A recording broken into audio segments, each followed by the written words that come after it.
તો મિત્રો કેમ છો? તો આજની સરસ મજાની જર્ની અમારી રહેવાની છે.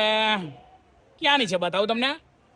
અમદાવાદથી કટલાલ, બાલાસિનોર, ગોધરા. આજે ગોધરા મિત્રો જવાનું છે. તો વાહન નંબર આ છે. તો આ કચરો અહીંયા પડે છે અને કોણ સાફ કરી રહ્યો છે ભાઈ?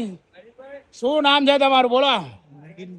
નગીનભાઈ જો કચરો સાફ કરીએ મિત્રો. આ સરસ મજાનું આ બધું ચોખ્ખાઈ રાખતા હોય તો નગીનભાઈ છે. શું નામ છે ભાઈ? હા, ડાભી સાહેબ છે. તમારું? હે આપણું સંડે તમે ઓમાં નીકળો ને મહુવા પાટણમાં. ઓવા ઓવા. તો મિત્રો આજના અમારા કંડક્ટર શ્રી છે દિલીપભાઈ, જેઓ ત્યાં ઊભા છે. અમારો સમય થાય એટલે ઉપાડીએ. બરાબર ભાઈ? ભાઈ વ્યવસ્થિત કામ કરો છો હો ભાઈ. તમને વિડીયોમાં લીધા છે હો, વાયરલ થઈ જવાના તમે. શું કાકા મજામાં ને? કાકા જોઈ રહ્યા છે. તો મિત્રો આજે અમારે જવાનું છે અમદાવાદ. અમે ગીતા મંદિર છીએ. તો ગીતા મંદિરથી હવે જવાનું છે ગોધરા વાયા કઠલાલ ચોકડી, બાલાસિનોર આવશે. તો કેવી અપડેટ રહેશે? ચલો, જય હિન્દ જય ભારત. ગીતા મંદિર.